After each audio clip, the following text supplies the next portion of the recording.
नमस्कार दोस्तों। आज फिर मैं एक नई कहानी लेकर आई हूँ जिसका शीर्षक है आओ उसके घर चले। जी हाँ, शहर की एक बड़ी सी कॉलोनी में हर सुबह की शुरुआत अखबार की खड़खड़ाहट, दूध वाले की घंटी और कार धोने की आवाज़ों से होती थी।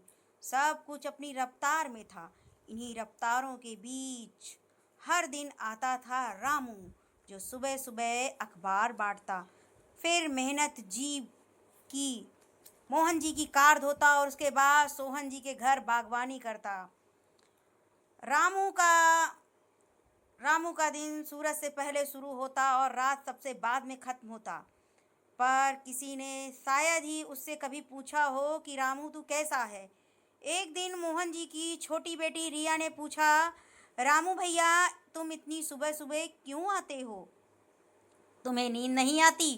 रामू मुस्कुराया, आती है बिटिया, पर अगर मैं देर कर दूं तो अखबार देर से पहुंचेगा, कार देर से धुलेगी और फिर सब लोग देर से दफ्तर पहुंचेंगे। फिर गलती मेरी होगी। रिया चुप हो गई। उसने पहली बार सोचा कि उसका दिन शुरू होने से पहले कितने लोगों का दिन बीत चुका होता है।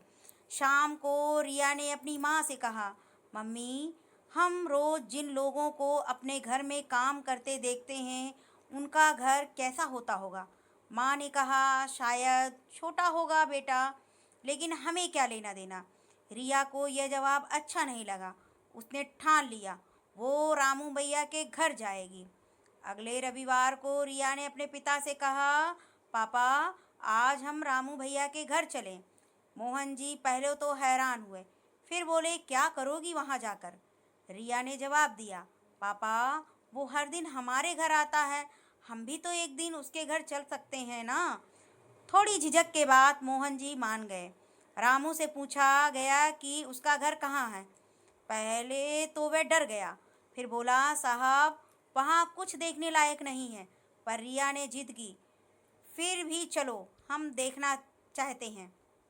शाम को वे सब लोग रामू के साथ निकले। लगभग 5 किलोमीटर दूर शहर के किनारे झुग्गियों की एक बस्ती में रामू का घर था। मिट्टी की दीवारें, टीन की छत और बाहर लगे कपड़ों की रस्सियां। रामू की पत्नी रसोई में लकड़ी का चूल्हा जला रही थी। उसके दो छोटे बच्चे पुराने किताबों से अक्षर पहचान रहे थे। रिया ने चारों ओर देखा। दीवार पर एक टूटा हुआ कैलेंडर, एक बल्ब जो झपक झपक कर जल रहा था और एक पुराना रेडियो। लेकिन उस छोटे से घर में एक अजीब सी गर्माहट थी, अपनापन, सादगी और मेहनत की खुशबू। मोहन जी कुछ पल चुप रहे। उन्हें एहसास हुआ कि उनके घर की हर सुख सुविधा के पीछे किसी न किसी रामू का पसीना है। उनके घर की सफाई, बगीचे की सुंदरता, बच्चों के स्कूल पहुंचने की समयबद्धता, सब किसी न किसी श्रम का परिणाम है। रामू ने रामू की पत्नी ने आप पूछा, आपको थकान नहीं होती? तो वो मुस्कुराई, थकान तो होती है बेटी, पर बच्चे पढ़ते हैं तो लगता है कुछ अच्छा कर रहे हैं। उस रात घर लौटकर मोहन जी ने परिवार से कहा, हम अपने घर में जिन लोगों को काम वाले कहते हैं, असल में वही हमारे घर को घर बनाए रखते हैं। हम सोचते हैं कि हम उन्हें रोज़ तनख्वाह देते हैं, लेकिन असली भुगतान तो हमें उन्हें सम्मान से करना चाहिए। अगले दिन उन्होंने नया नियम बनाया, हर रविवार एक परिवार के सदस्य का दिन सहायकों का आभार दिवस होगा। उस दिन से वे उन लोगों के घर जाकर मिलेंगे, बातें करेंगे और कुछ मदद भी करेंगे। धीरे धीरे कॉलोनी के दूसरे लोग भी इसमें जुड़ गए। अखबार वाला, माली, ड्राइवर, सफाई कर्मी, सभी के घरों में अब शहर के लोग आने लगे, सुनने लगे और सम्मान देने लगे। रामू की झुग्गी अब थोड़ी बेहतर दिखने लगी। बच्चों के पास नई किताबें थी और पत्नी के चेहरे पर आत्मसम्मान की चमक। रिया ने एक दिन कहा, पापा, आपने देखा, हमने सिर्फ एक बार उनके घर चलने का सोचा और अब सबके दिलों में घर बस गया। तो हमें इस कहानी से यही सीख मिलती है कि हर घर किसी न किसी के श्रम से चलता है।